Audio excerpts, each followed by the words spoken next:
Fis, también estaba buscando tu opinión, porque fíjate que, y por cierto, va a estar en unos minutos aquí en Sin Censura el maestro Francisco Paco Cruz, periodista de larga trayectoria, y yo he hablado con él de cuál es el mayor riesgo, el mayor peligro para México, y me dice la ultraderecha, esos ultraconservadores que tienen mucha lana y que están organizándose y moviéndose no solamente en México, sino alrededor del mundo. Y me llamó mucho la atención porque veía tu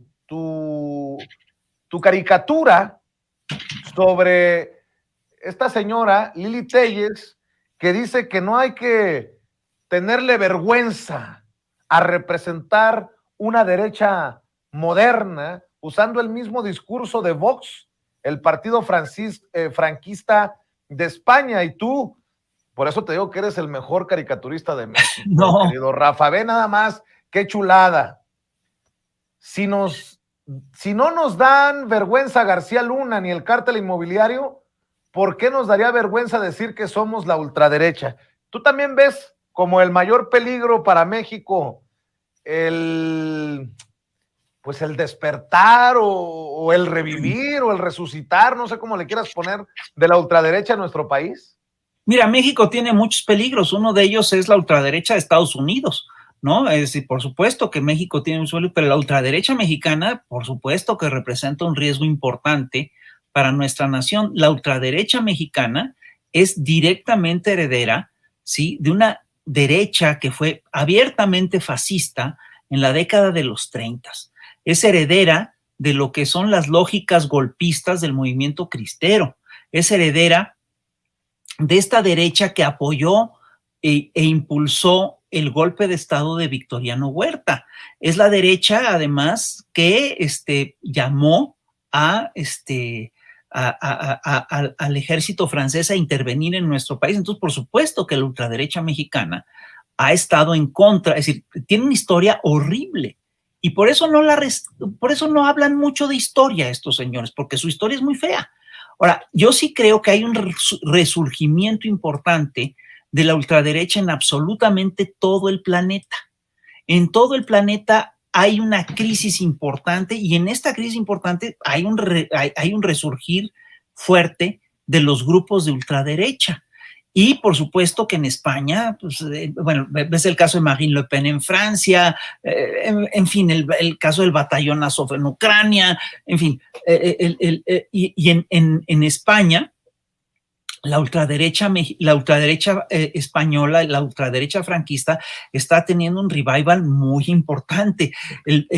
Surge el grupo del Vox, que además jala a la derecha, al Partido Popular, y es una ultraderecha abiertamente franquista.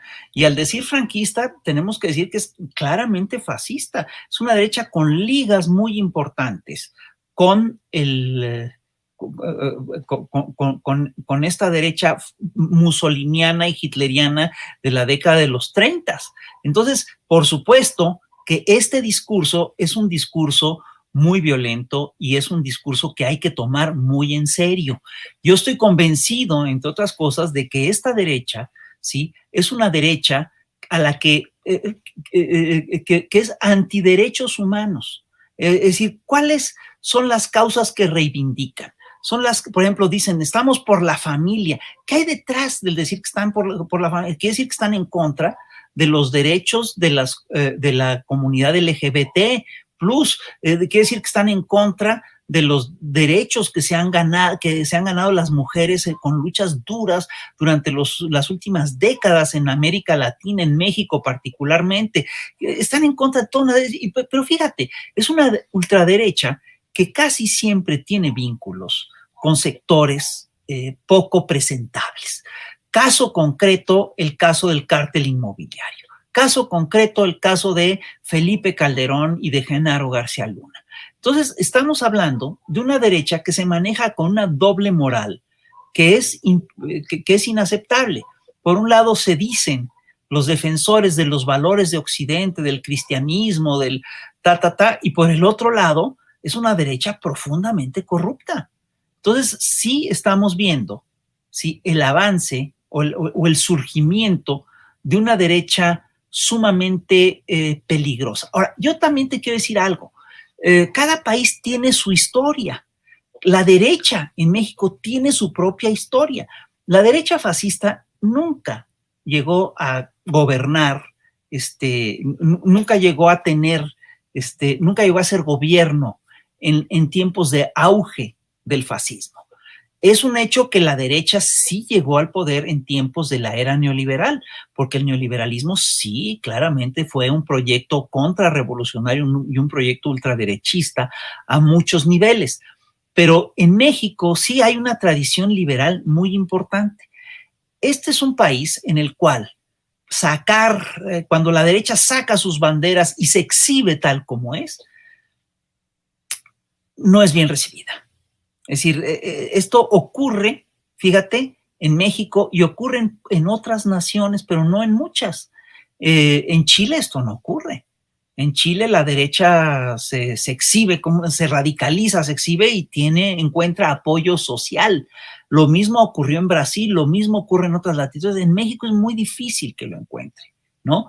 Tuvo esta ultraderecha apoyo social muy importante en la década de 1920, en la década de 1930, y después, nunca más.